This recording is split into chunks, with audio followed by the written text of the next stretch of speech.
June 21, 1942, 6:15 hours. Alligator Creek, Guadalcanal. Colonel Ichiki stood at the edge of a coconut grove, studying the thin ribbon of sand and water that separated him from the American defensive line. Behind him waited 917 soldiers of the 28th Infantry Regiment, veterans of campaigns across Asia, men trained for the most difficult assaults in the Imperial Japanese Army. He adjusted his field glasses, watching the quiet American positions across the creek, convinced that within hours this would be over. He did not yet know that before the sun set, nearly 800 of his men would be dead, and one of the most dangerous assumptions in modern military doctrine would begin to collapse. At that moment, Ichiki and the command structure behind him were certain of one thing. American forces, particularly the United States Marines, would not withstand a determined assault. This belief was not guesswork but doctrine, rooted in decades of Japanese military philosophy known as Yamato Damashii, the conviction that spiritual superiority could overcome any material disadvantage. Western armies, in this view, relied on machines, logistics, and comfort, while Japanese soldiers relied on will, sacrifice, and absolute loyalty to the emperor. The early months of the Pacific War had reinforced this confidence. In the Philippines, tens of thousands of American and Filipino troops surrendered. At Singapore, over 80,000 Allied soldiers capitulated to a smaller Japanese force. Across Hong Kong, Burma, and the Dutch East Indies, Western resistance collapsed with alarming speed. Every data point confirmed the same conclusion: the enemy would break. On paper, the system supporting Ichiki's decision looked flawless. Japanese doctrine combined ideological certainty with operational experience. Elite infantry trained for shock assault tactics, proven success against Western forces across multiple theaters, intelligence assessments labeling Marines as poorly trained and psychologically weak, numerical calculations suggesting fewer than 2,000 Americans on Guadalcanal, and a first-echelon force of 917 combat-ready troops expected to overwhelm any resistance. The broader strategic framework reinforced this belief. Japanese victories since December 1941 had occurred at a pace unmatched in modern warfare, and every engagement seemed to validate the same equation. Aggressive attack plus superior spirit equals decisive victory. All projections pointed toward a rapid annihilation of the American foothold and the recapture of the unfinished airfield later known as Henderson Field. But then the first inconsistencies began to emerge. Reconnaissance reports conflicted with reality. Aerial observations suggested minimal American presence, yet scattered intelligence hinted at larger troop concentrations. Japanese planners assumed the Marines had largely withdrawn, but no confirmation existed. Even more critically, Ichiki ignored direct orders to wait for reinforcements, an early deviation from operational planning. Meanwhile, unknown to him, a wounded coast watcher named Jacob Vuza had crawled through the jungle after being tortured, delivering a last-minute warning to the Marines about the incoming assault. These fragments of information did not yet form a clear picture, but they represented the first cracks in a system built on certainty. Then the scale of miscalculation revealed itself. Not hundreds, not a token garrison. 11,000 U.S. Marines held Guadalcanal, entrenched around Henderson Field, supported by artillery, machine gun networks, and pre-registered firing zones. The numerical disparity alone shattered Japanese assumptions, but the real shock was not in the numbers. It was in what followed. When Ichiki's first assault wave charged across the sandbar at 1:30 hours, screaming banzai and expecting collapse, the Americans did not break.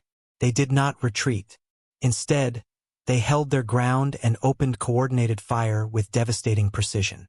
Within minutes, the creek became a killing zone, bodies piling along the narrow approach in numbers that defied expectation. The catastrophe accelerated with every passing minute. Reports from the front line showed a pattern the Japanese command structure had never accounted for. Assault waves destroyed before reaching enemy positions, machine gun fire cutting down entire platoons in seconds, artillery strikes landing with pre-calculated accuracy, and Marines holding fixed defensive lines instead of collapsing under pressure. The sandbar at Alligator Creek became saturated with bodies, turning a planned breakthrough into a static slaughter zone. Ichiki's men, trained to expect psychological dominance through aggression, found themselves advancing into a system designed to absorb and destroy exactly that kind of attack. Ammunition expenditure on the American side remained controlled and effective, while Japanese units burned through manpower with no tactical gain. What had been calculated as a short engagement stretched into hours of attrition with no progress. Command cohesion began to degrade as units lost officers and communication collapsed under fire. The core problem emerged with brutal clarity. The Imperial Japanese Army relied on shock tactics, morale superiority, and offensive momentum. It had highly disciplined infantry, extensive combat experience, aggressive doctrines centered on night assaults, and a belief in decisive engagement through willpower. But the United States Marines possessed a fundamentally different system. Layered defensive positions with interlocking fields of fire, pre-registered artillery capable of immediate response, significantly larger troop numbers than expected, and decentralized command allowing small units to continue fighting independently. This was no longer a clash of doctrine against weakness. It was limited offensive capability colliding with prepared, adaptive defense backed by superior fire coordination. The Japanese assault doctrine, effective against disorganized or retreating enemies, was now facing a force that absorbed pressure instead of yielding to it. By dawn, the realization began to take shape, first among junior officers, then spreading upward. Colonel Ichiki understood what higher command had not yet grasped. The Americans were not behaving according to any known pattern. They were not breaking under night attack. They were not abandoning positions. More critically, they were counterattacking locally, sealing breaches, and maintaining cohesion even under direct assault. This contradicted every operational assumption. The battle was no longer a question of reinforcement or adjustment. The underlying premise was wrong. The enemy was not weak. The enemy was not collapsing. The enemy was adapting in real time. At that moment, the outcome shifted from uncertain to inevitable. By August 21, 1700 hours, it was over. Of the 917 men who crossed the line of departure, approximately 800 were dead. Around 128 survivors retreated into the jungle in scattered groups. Many wounded, many without command structure. Marine losses stood at 35 killed and 75 wounded, an exchange ratio that exposed the scale of the failure. Colonel Ichiki burned his regimental colors, an act reserved for total defeat, before dying either in combat or by suicide. The regiment ceased to exist as a functional unit. The operation to retake Guadalcanal had not failed gradually. It had collapsed completely within a single day. The implications extended far beyond the battlefield. Japanese command did not immediately accept the outcome. Reports were questioned, losses were doubted, and explanations were sought in execution rather than doctrine. The conclusion reached was not that the enemy had been underestimated, but that insufficient force had been committed. This misinterpretation would drive the next phase of the campaign, escalating troop deployments without correcting the core error. The system that produced the defeat remained unchanged, ensuring that the next operation would follow the same trajectory on a larger scale. This episode revealed a fundamental truth that would define the Pacific War. Victories are not determined solely by courage or aggression, but by the integration of doctrine, logistics, and adaptability. The Japanese army possessed experienced soldiers and unwavering morale, but it lacked a system capable of adjusting to unexpected resistance. The Americans, though less experienced in jungle warfare, operated within a framework that allowed flexibility, coordination, and sustained defense under pressure. In modern war, belief alone is not a force multiplier unless it is matched by structure. Guadalcanal marked the point where that imbalance became impossible to ignore. September 12, 1942, 2100 hours.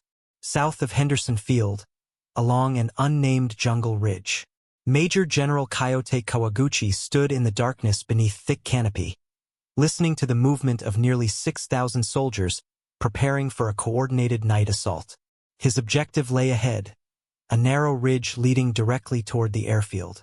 Unlike Ichiki, he did not underestimate the enemy completely. He knew the Marines had held before. He knew a frontal assault would fail. But he believed that maneuver, surprise, and pressure applied at the weakest point would achieve what brute force had not. He did not yet know that within 48 hours, his brigade would be shattered, and the same flawed assumptions would collapse again, this time beyond denial. At that moment, Japanese command confidence had shifted but not disappeared. The conclusion drawn from Ichiki's destruction was not that the enemy was fundamentally different, but that the operation had been insufficient in scale and execution. Kawaguchi and his staff believed one thing: a properly coordinated, multi-directional night attack through jungle terrain would overwhelm the Marines.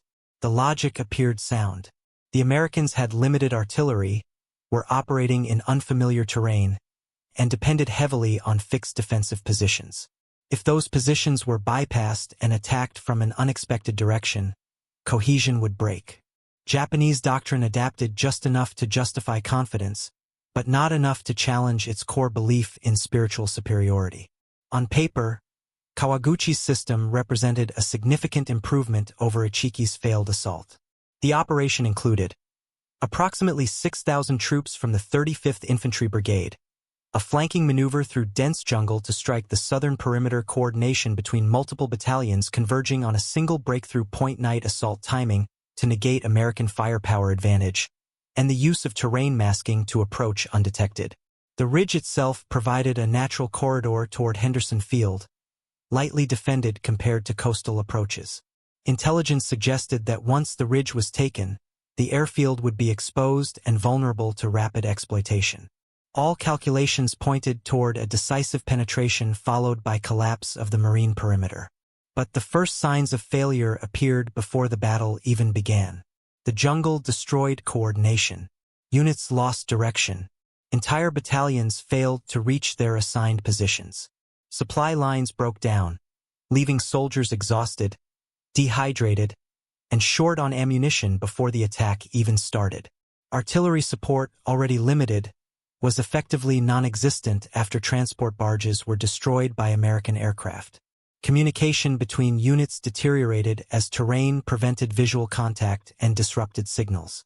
What was designed as a synchronized assault degraded into fragmented, uncoordinated advances.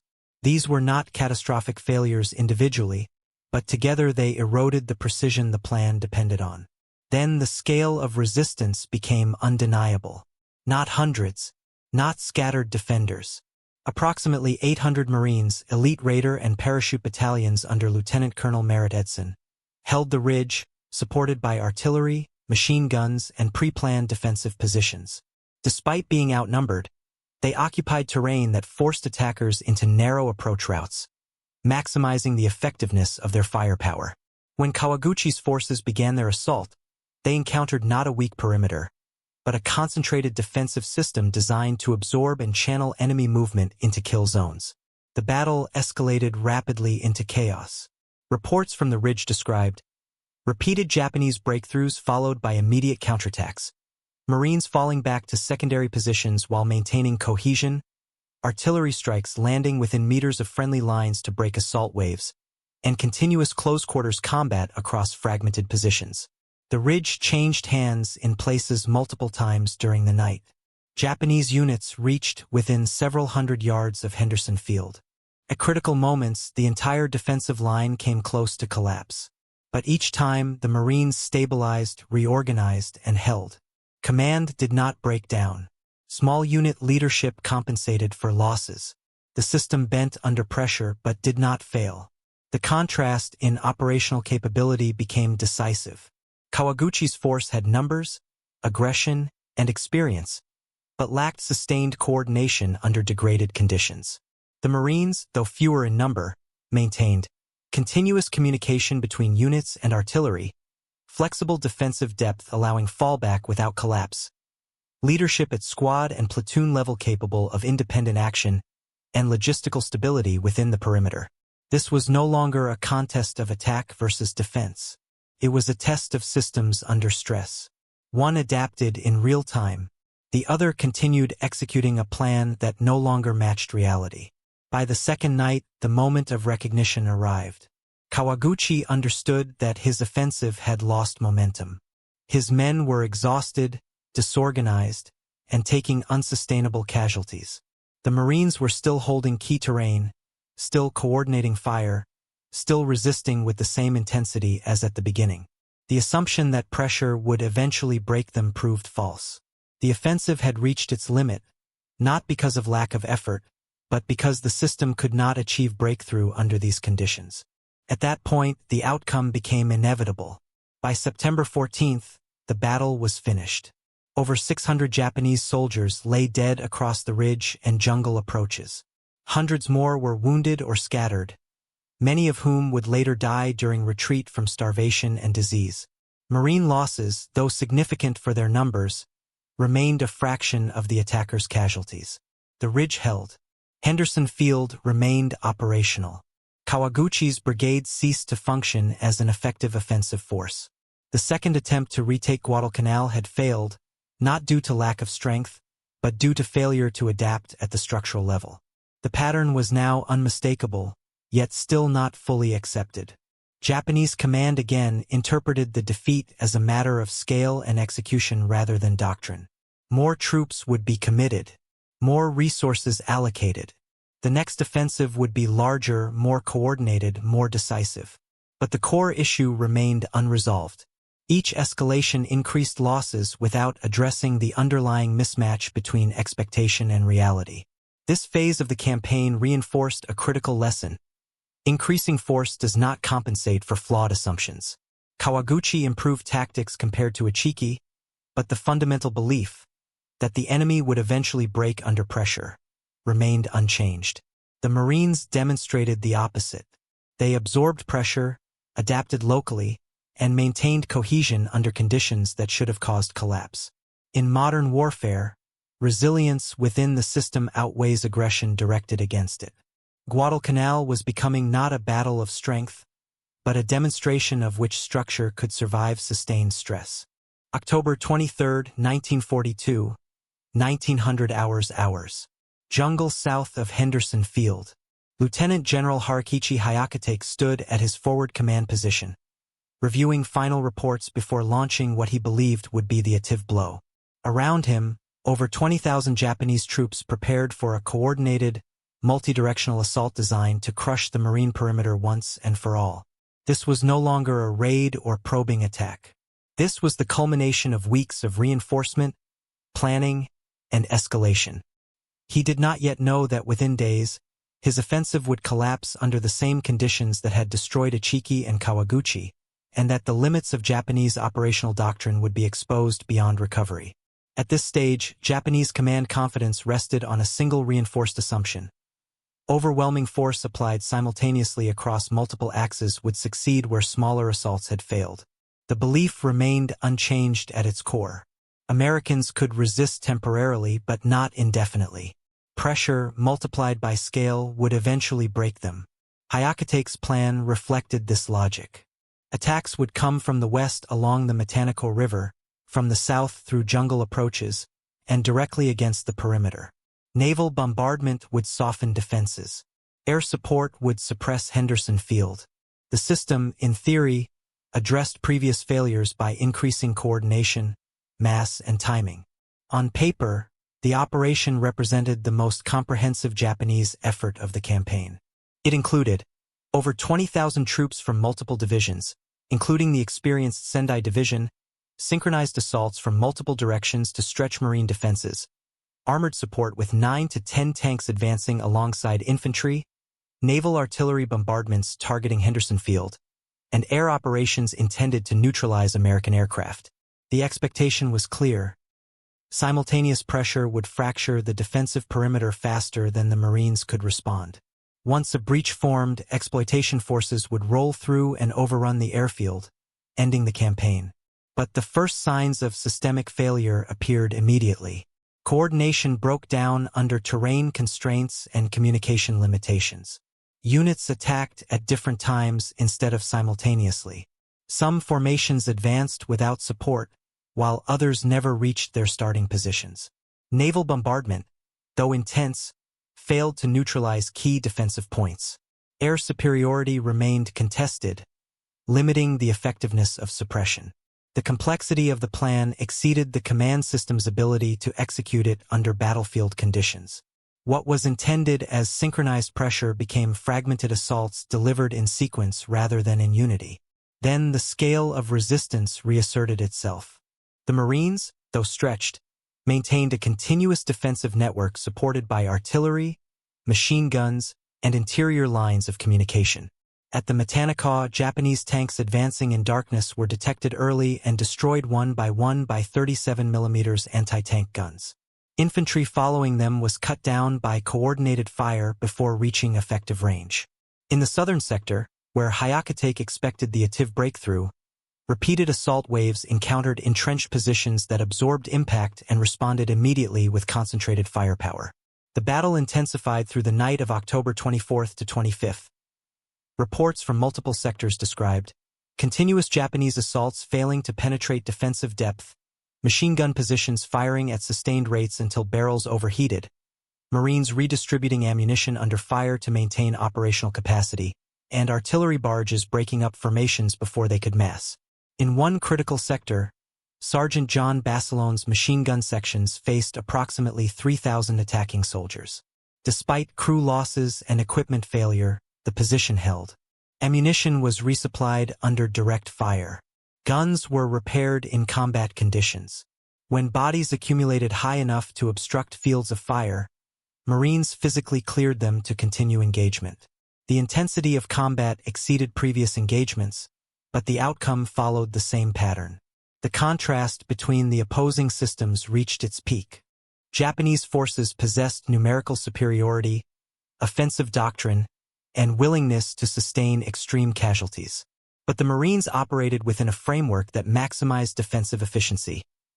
Interior lines allowing rapid reinforcement of threatened sectors, flexible command enabling local decision-making, integrated artillery support synchronized with infantry defense, and sustained logistical flow within the perimeter. Each Japanese assault, no matter how aggressive, encountered a system designed to absorb and neutralize it.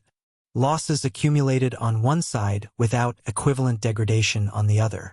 The moment of recognition came not at the beginning, but during the sustained failure of repeated assaults. Japanese commanders observed that even when local breakthroughs occurred, they could not be expanded. Marines counterattacked immediately, sealing gaps before exploitation. No collapse followed penetration. No retreat cascaded into disorder. The fundamental assumption that pressure would produce systemic failure proved incorrect under repeated testing. By the second day, it became clear that increasing intensity did not change the outcome. The system being attacked did not behave as expected. By October 26th, the offensive had failed completely. Japanese casualties ranged between 2,200 and 3,000 killed, with additional wounded and missing. American losses remained under 300. The Sendai Division, one of the most experienced units in the Imperial Army, had been effectively shattered as an offensive force. Henderson Field remained operational. The Marine perimeter held intact. The largest and most coordinated Japanese effort on Guadalcanal had achieved no decisive result. The consequences extended beyond tactical defeat. For the first time, Japanese command began to confront a possibility it had previously rejected. The campaign might not be winnable. Repeated escalation had failed to produce results. Each new offensive consumed resources without altering the strategic situation.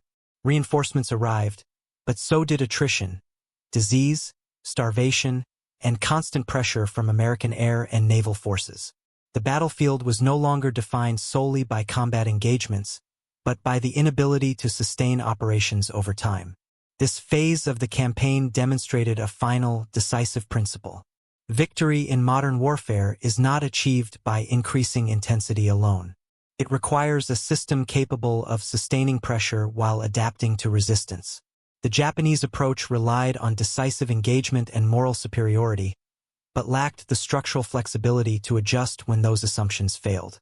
The Americans, through coordination, logistics, and decentralized command, maintained operational stability even under extreme conditions. Guadalcanal had transitioned from a contest of strength into a demonstration of endurance, and only one side possessed the system to sustain it. By December 23, 1942, deep inside the jungle of Guadalcanal, the war had already been decided, even if no formal order had yet been given. Lieutenant General Harakichi Hyakutake sat at his command post with reports that no longer resembled military documentation, but rather a record of collapse. Units could not move. Patrols could not be sent out. Entire formations had ceased to function, not because they had been destroyed in battle, but because they no longer had the strength to stand. He did not yet know that within 6 weeks, the Imperial Japanese Army would abandon the island entirely, leaving behind tens of thousands of dead, and the strategic initiative in the Pacific. At that moment, Japanese command was forced to accept a conclusion it had resisted for months. Guadalcanal could not be retaken. The expectation had always been that one final effort, one properly scaled operation, would succeed. But every escalation had produced the same result. The enemy did not collapse. The perimeter did not break. The airfield remained operational. Now, instead of planning another offensive, Hyakutake faced a different calculation: how long his forces could survive without food, ammunition, or medical support. On paper, the Japanese system still existed. There were over 20,000 troops committed across the campaign, naval forces attempting nightly resupply through the Tokyo Express, remaining artillery units with limited ammunition, and fragmented command structures still issuing orders. But the operational reality had diverged completely from these numbers. Supply lines had collapsed. Destroyers could deliver men, but not sustain them. Food deliveries were insufficient. Ammunition could not be replaced. Disease spread faster than reinforcements could arrive. The system was no longer functioning as a fighting force. It was degrading into isolated groups of starving soldiers. The first signs of total breakdown appeared in daily reports. Units described conditions that no doctrine had accounted for. Soldiers unable to stand due to malnutrition. Patrols failing because men lacked the strength to move. Weapons abandoned because there was no ammunition, and medical systems overwhelmed by malaria, dysentery, and beriberi. Japanese troops began calculating survival in days rather than operational objectives. A grim internal measure emerged. A man who could stand had 30 days left. One who could sit had 20. One who could not speak had 2. Combat effectiveness was no longer the issue. Survival itself had become the limiting factor. Then the scale of disparity became undeniable. Not temporary shortages. Not localized failure. A complete logistical collapse. While Japanese forces starved, American supply lines expanded. Henderson Field remained active, allowing continuous air operations. Naval convoys delivered food, ammunition, and reinforcements. Artillery continued firing without critical shortages. The contrast was no longer tactical, it was systemic. One side operated within a functioning supply network. The other had lost the ability to sustain life. With each passing day, the situation worsened. Reports indicated entire units reduced to non-combat status due to starvation, failed attempts to retrieve supplies dropped at sea, increasing deaths from disease exceeding combat losses, and the inability to evacuate wounded. Japanese soldiers resorted to eating roots, bark, and anything available. Many died without ever engaging the enemy again. The battlefield had transformed into an environment where logistics, not combat, determined survival. The imbalance between the two sides had reached its final form. Japan still possessed experienced soldiers and a willingness to fight. But the United States held continuous naval supply capability, operational air superiority from Henderson Field, stable logistical throughput, and the ability to reinforce faster than losses occurred. This was no longer a contest of doctrine or morale. It was limited resources collapsing against sustained industrial and logistical capacity. It was at this point that the realization became unavoidable. Hyakutake understood what higher command had delayed acknowledging. Continuing the fight meant total annihilation without strategic gain. There would be no decisive victory, no breakthrough, no reversal. The campaign had already been lost in structural terms. What remained was a decision between destruction and withdrawal. By early February 1943, the end came. Operation Coup was executed with precision over 3 nights. Approximately 10,600 surviving Japanese troops were evacuated by destroyers under cover of darkness. They left behind over 14,000 dead from combat and another 9,000 lost to disease and starvation. The Imperial Japanese Army did not lose Guadalcanal in a single battle. It lost it through cumulative failure across months of sustained operations. The final outcome revealed the full scale of the defeat. Japanese losses reached approximately 23,000 dead, while American casualties were significantly lower. Entire elite formations, the Ichiki detachment, Kawaguchi Brigade, and elements of the Sendai Division had been destroyed. Naval losses and aircrew attrition compounded the disaster. But the most critical loss was not measured in numbers. It was the collapse of a belief system that had guided Japanese strategy for decades. This campaign demonstrated a fundamental truth. Wars are not won by doctrine alone, nor by courage in isolation. They are won by systems capable of sustaining combat over time. Japan entered Guadalcanal believing that spirit could overcome material disadvantage. The United States demonstrated that logistics, coordination, and adaptability could neutralize even the most determined opponent. The Marines did not win because they were invincible. They won because their system continued to function under pressure while the opposing system failed. Guadalcanal marked the turning point where that reality became irreversible. The final lesson of Guadalcanal was not written in a single battle, but in the accumulation of failure over time. By February 1943, the island no longer represented an objective. It represented a boundary. Beyond it, the Japanese advance stopped permanently. For the first time since December 1941, the strategic initiative shifted irreversibly to the United States. What had begun as a limited operation to secure an airfield evolved into a campaign that redefined the entire structure of the Pacific War. At the beginning, Japanese command believed it was fighting a short war of decisive engagements.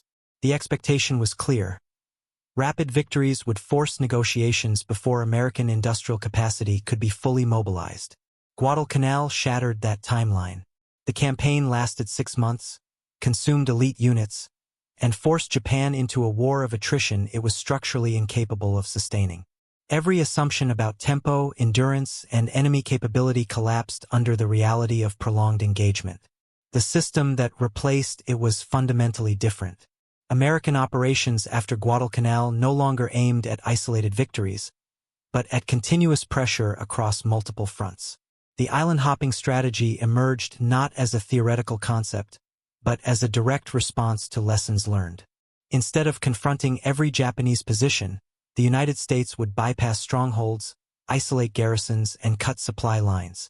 Guadalcanal proved that once supply was removed, even the most determined force would collapse without decisive battle. The operational consequences were immediate. Within months, American forces advanced through the Solomon Islands chain. Japanese defensive perimeters began to contract rather than expand, air superiority shifted permanently in favor of the Allies, and naval engagements increasingly favored American industrial replacement capacity. Guadalcanal was not the largest battle of the war, but it was the first where the outcome depended more on endurance than on initial shock. That change defined everything that followed. For the Japanese military, the impact was systemic. The belief in Yamato Damashii, spiritual superiority as a decisive factor, did not disappear instantly, but it lost its strategic credibility. Commanders could no longer assume that aggressive assault would produce collapse. Every future operation had to account for an enemy that would hold, adapt, and respond with increasing material strength. This forced a shift from offensive doctrine to defensive strategy, a transition Japan was neither prepared for nor equipped to execute effectively. For the United States Marines, Guadalcanal became a foundation. The lessons learned, small unit leadership, defensive coordination, integration of artillery and infantry, and the ability to operate under logistical strain, were institutionalized and carried into every subsequent campaign. The experience transformed a relatively small pre-war force into a combat-proven organization capable of sustained operations against a determined enemy. The human cost remained the constant beneath all strategic outcomes. Thousands of Marines endured disease, malnutrition, and continuous combat under conditions that tested the limits of physical endurance.